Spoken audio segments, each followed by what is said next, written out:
HMRC checks on loans and grants and on the furlough. I want to have a look and I think through how I would check all these things if I was the HMRC.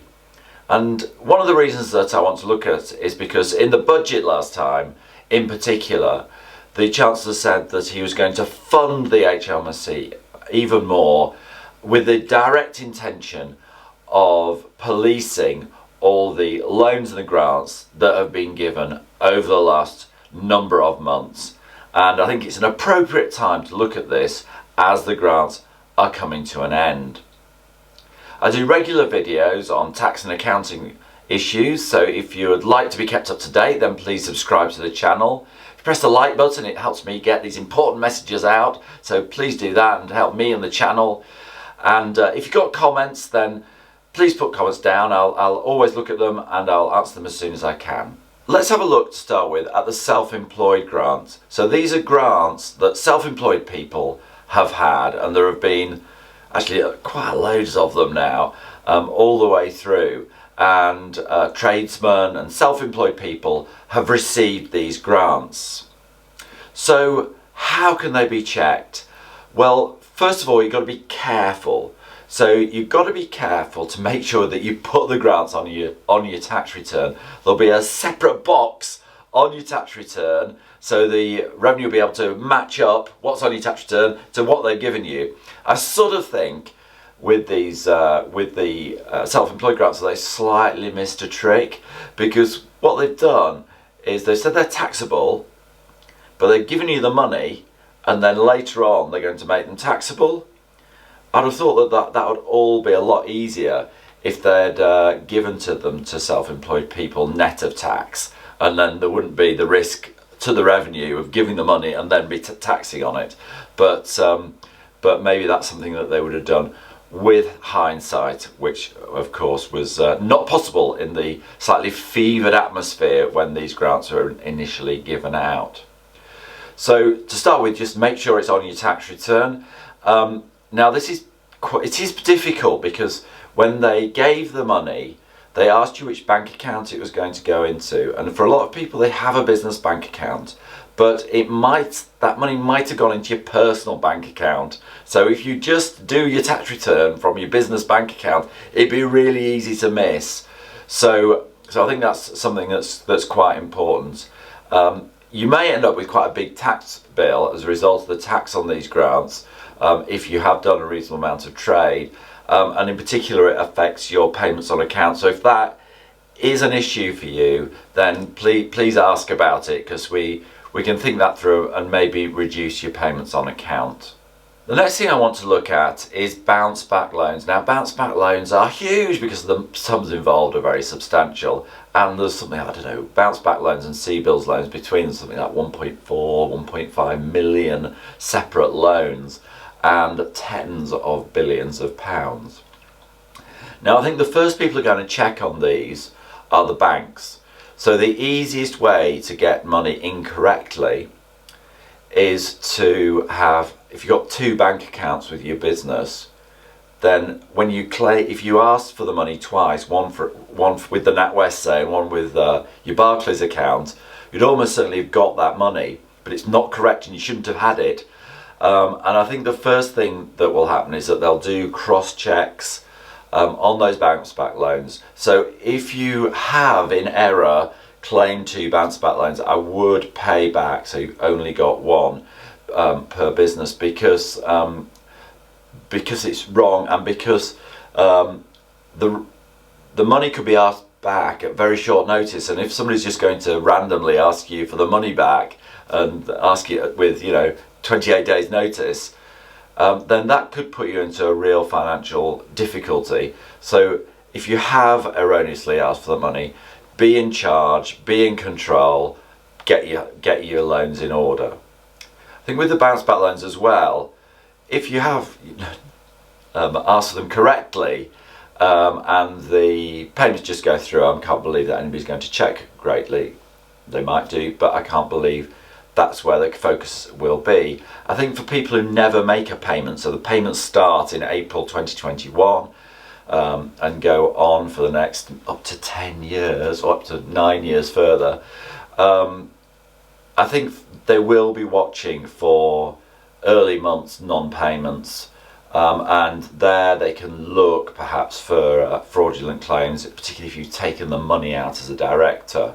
And I have done separate videos on how you can be personally liable for a bounce back loan and how it can become a taxable event. And those are on the channel if you want to have a look at those. And I think they're important issues. So I think the importance of bounce back loans is because of the huge value.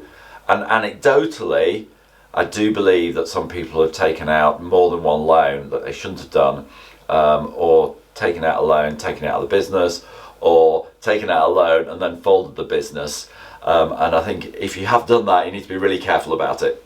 And please speak to us if you are concerned. Next one I want to just briefly cover is the grants for closed businesses. Those are much more, as long as you are a closed business, you're correct that you should have closed. It's not just you're an aberration of the council's database.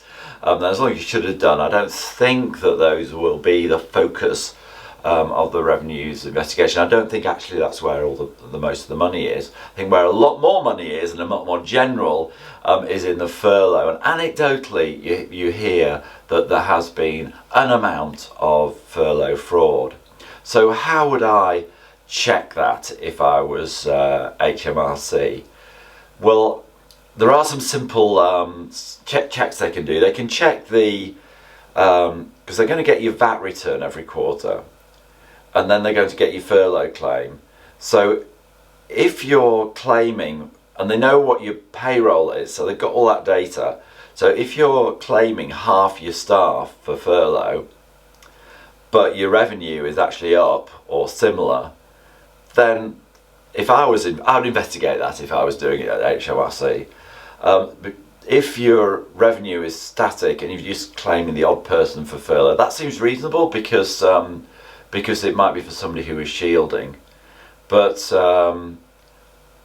I think you need to be careful, and if you have erroneously or just knowingly incorrectly claimed furlough, just put it right now. It's a lot better to put it right now than wait for the investigation. So I'd run reports on the VAT. I'd also do subtle things like there's the Help Out to Eat Out scheme that was going on in the summer last year. Well, I could check that if I was the revenue against a furlough claim by the same business at that time. So I thought that was that's quite a subtle one you could check. Or another one I thought was if you're claiming your use of home as office, but you're also saying you're not working because you're on furlough. Thought that was quite an interesting angle for them to check. Although maybe that's not quite as fertile. And I think the other really big one is that they will try and get your staff to whistleblow. Now, you might think that you're on excellent relations with your staff, no problem at all. Well, first of all, you shouldn't be claiming stuff that you shouldn't be claiming. But secondly, if you ever fall out with somebody who knows that you've incorrectly done the furlough at any time in the next 3 or 4 years, then they might end you in trouble. So I'd be really careful to have correctly claimed for the furlough for those reasons. And my final word on the furlough is that on your corporation tax, if you've got a company, on your corporation tax return, there is a separate box in the return for furlough, so we'll have to separately disclose it, so the revenue will be able to tie up what you claimed to what it says on your corporation tax return. So we need to make sure we get that right. So there are things to check, and with the furlough as well, there is quite a lot of paperwork involved because you need to have all the paperwork done for each employee, and then to keep it say for 4 years or 6 years, and doing that's not easy. So keeping paperwork when people have left, when your payroll manager has left, when the staff have left, when you moved office, you've had a flood, all that sort of stuff. you do need to make sure that you've got a good quality records and it's backed up, so that you can provide the documentation if you have to. So there we are. That is my summary of what you need to watch out for to make sure that you're okay if HMRC investigate. And some of the maybe the main ways that they might investigate. If you can think of another way in which they might use the information that they've got, or that they could easily investigate people, then I'll be really interested to hear. Please put something on the comments, so that we can share that about. Obviously, the best way to make sure that you're absolutely clean with the revenue is to do things absolutely correctly, and we can certainly help you with that. But to me, the big amount of money is the bounce back loans, and there is some anecdotal evidence that people have claimed and they shouldn't. The other big one is the furlough. Again, there's a bit of anecdotal that people have claimed furlough and they shouldn't. And I just think it's so easy to get the self-employed grants wrong, that I think special care needs to be taken over those. If you want to be kept up to date with finance and accounting issues, then please subscribe to the channel. And if you press the like button, it helps me get the message across to more people, which helps me and helps the channel. Thank you.